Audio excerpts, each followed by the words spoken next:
বিপদে মুসিবতে সহায়তা করো তুমি, দুঃখ বেদনায় সান্ত্বনাও তুমি।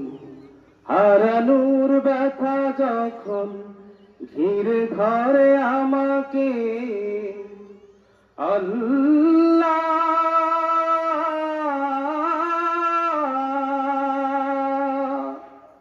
তখন তুমি এসে গভীর ভালোবেসে কমিয়ে দিও ব্যথার পাল্লা, কমিয়ে দিও ব্যথার পাল্লা। একটি জীবনে মা বাবা ভাই বোন, আরো আছে কত প্রিয় আপনজন। কাউকে হারানোর ব্যথায় কাঁদি যদি, আল্লাহ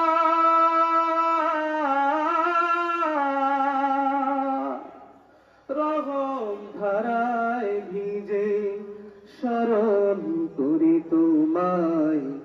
জাল্লা শানুহু,